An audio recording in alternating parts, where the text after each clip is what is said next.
We are going to be chatting about how I prepared for a 12-week maternity leave, and I'm really excited to talk about this because my first maternity leave was not like this at all, and this maternity leave is going to be a lot different in a good way.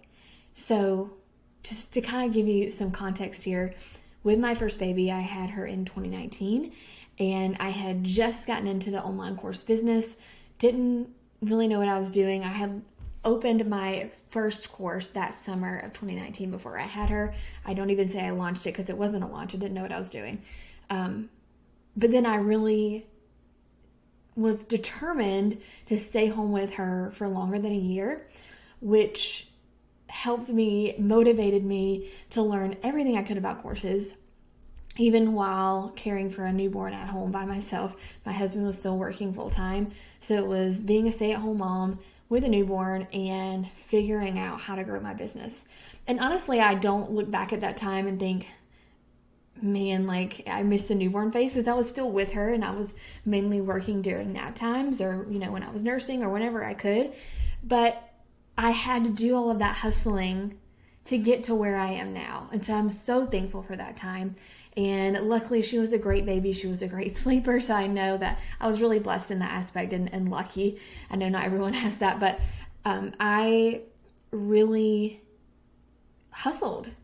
And if you're new to the course business game, or you're new to online business in general, I just want to say that you may not have a maternity leave like this right at the beginning. You're going to have to hustle some, and that's okay. The hustling is worth it when you get to have a maternity leave like I'm about to have.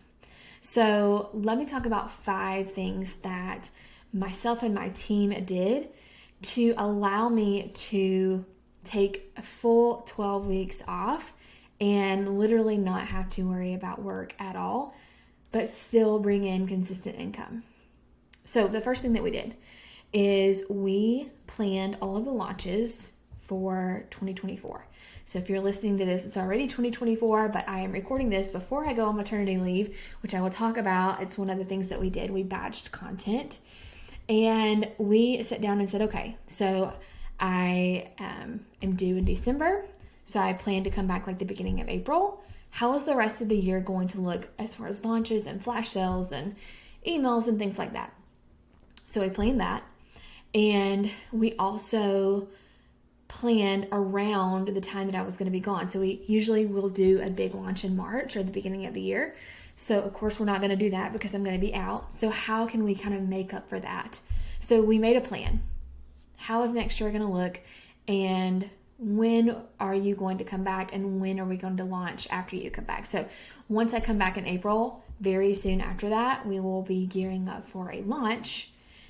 But launches are a lot more chill now than they used to be when I was doing them all by myself, which leads me into number 2. What we did in 2023, the main thing that we did in my business was we made SOPs for everything. So I was still doing so much of the day-to-day admin little tasks in my business in 2023 at the beginning. And I talked about this in an earlier episode. I really wanted to make sure that my team could do everything that I was already doing. Like, there are only a certain amount of things in your business that only you can do. And the rest you should be able to train your team to do. And we actually have an episode coming up. I'm just looking at our calendar, coming up in 2 weeks, where I will be chatting with a great girl, Deb, who helped me really set up systems in my business. So I will save more of that for that episode. But I met her in France when I went to France back in April of 2023 with my business coach, Rachel Engholm, and I met with a bunch of other ladies there. And she is a systems strategist. So I hired her to do an overhaul of my business because I told her I was burnt out, and I felt like, even though I had this great income, I still was just doing too much, and I didn't have the space to dream or think about the future of the business because I was in the day-to-day tasks. So again, we'll talk about more of that in 2 weeks, but I went through everything that I did. I started writing down everything that I was doing on a day-to-day basis. And every time I would do something, I would video myself doing it. So when I was giving a refund, when I was answering a customer service email, when I was inside our community Facebook groups, for launches, there are so many things that go into the type of live launch that we do for my teacher business, which are challenges. And there were so many things that I was still doing that other people could do, like create a Facebook group or check emails or schedule emails. Other people can do that. I don't need to do that. But they didn't know how because I wasn't teaching them how. I had a lot of control issues because, when your business is your baby, you struggle to give away those little things because it makes you feel like you're in control and nothing is going to go wrong as long as you're doing it. But that was so not true. So I started recording everything that I did, and I would give it to my team members, and they would write what's called an SOP, a standard operating procedure, which is just like the written form of the video. And then I could assign it to a team member. Now, I don't have a huge team. I have 2 people on my team, and then we have a VA that's kind of does intermittent tasks. And once I started taking those things off my plate, it freed my brain up so much, and it made launches so much easier because I really just had to do the only thing that I could do, which is teach the content, be the content creator, be the brains behind the business. I don't need to be scheduling emails or answering customer service emails necessarily when they can do that. So that is probably the major thing we did in 2023 was everything that I was doing in the business.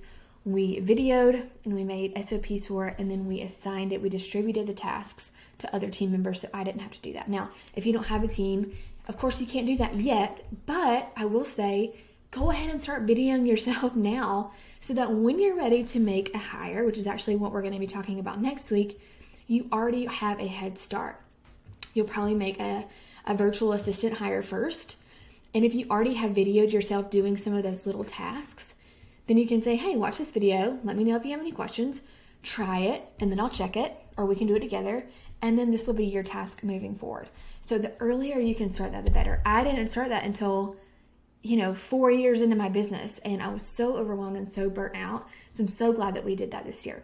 So because we have SOPs for everything, then there's not a lot that my team can't do without me. So while I'm taking this 12-week leave, they know how to do things, or if they forget, they can go watch the video that I made, and it makes it just a lot easier. Okay, now, those are the day-to-day admin tasks, but how am I actually making money while I'm gone? So that is number 3. This year, we set up evergreen funnels for both of my programs. And I've talked about evergreen on the podcast before, but evergreen means you set up a system where your course is selling all the time, not just during live launches. So we set up those funnels. And a funnel just means that someone finds you on the internet some way. Maybe it's through a Facebook ad, maybe it's through Instagram, and they sign up for this free thing. Usually with an evergreen funnel, it's a training or a webinar or a masterclass. There's lots of names for it. It's like a 30 to 45 minute training where you show them what's possible with your course, and then you sell the course, and then they get an automated email sequence, and then they buy or they don't buy. That's a funnel. It's just how someone starts from not being a customer to being a customer. So we set those up for my teacher program and for my online course business program, Hey Online Course. And we tracked the data and we tweaked it. So every week we would track data, and every week we would make small tweaks to see if that improved our conversion rate. And once we felt good about those, then we can just leave those running while I'm gone. And so then I trained one of my team members to check the data herself every week. We track it in Airtable, which is just like a spreadsheet software. And as long as we're making money, then I'm fine. As long as we are not losing money, but we're making money, I'm fine. And the reason we could be losing money is because I use Facebook ads. You don't have to use Facebook ads, but it just gets your training to more people. And, I'm not going to be on Instagram every day during maternity leave. So that allows people to still find me, even though I'm not actually on my phone or working. And as long as I am making more than I'm spending on Facebook ads, I'm good.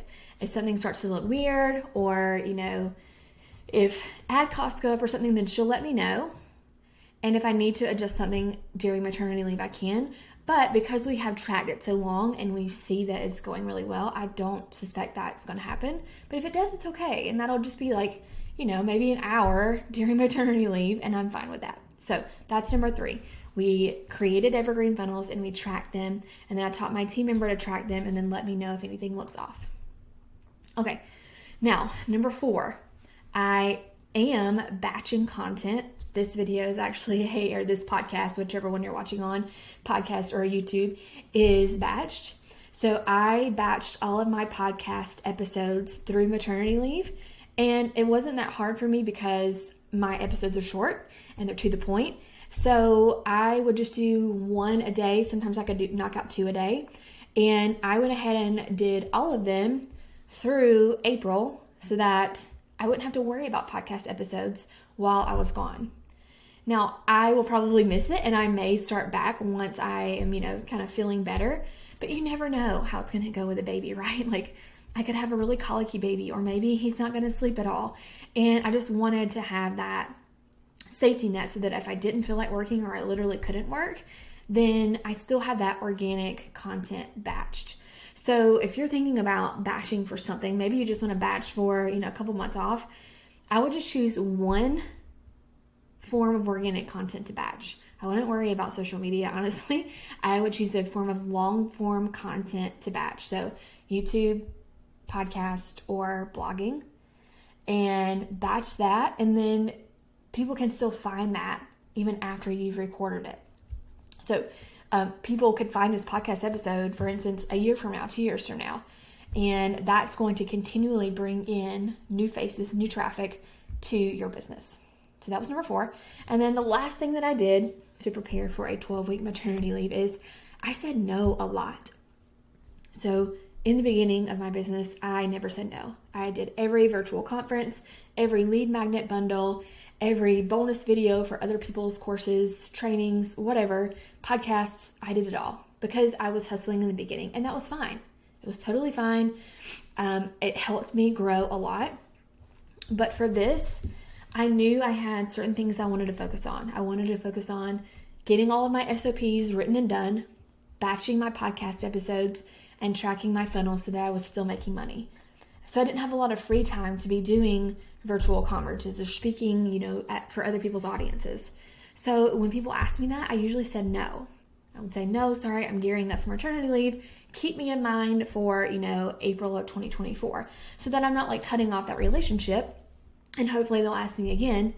But I just want to focus on being intentional and focus on what matters to allow me to have this break that I so desperately want and need. So just to kind of recap, I made a calendar with my team member for all of the launches and flash sales or whatever that we're going to have next year, 2024, this year if you're listening now. And I planned around my maternity leave. Then I made SOPs for everything, meaning anytime I did something in my business, I videoed myself doing it and then we wrote down the steps. In Google Docs is where we do it. I created evergreen funnels for both of my programs. I tracked the data to make sure that they were converting well, and I improved on the funnels throughout the year. Number 4, I batched my one main form of content, which is a podcast, and we repurposed the podcast on YouTube. You may be watching it on YouTube now. We also repurpose it as a blog. So that's like 3 forms of content right there. And then my team member actually puts clips on Instagram. So that's another form. So if you have one main form of content, it's easier to repurpose. And you don't have to repurpose right then. You can repurpose after the fact, or maybe you hire a VA and that's their job to repurpose it. And then number 5, I said no a lot so that I can focus on being intentional and getting the things done that I need to get done so that I am consistently making money and consistently putting out some type of content to bring in more people, help more people, even while I am at home snuggling with my baby. So I hope that is super helpful for you as you're gearing up for any type of break in your business.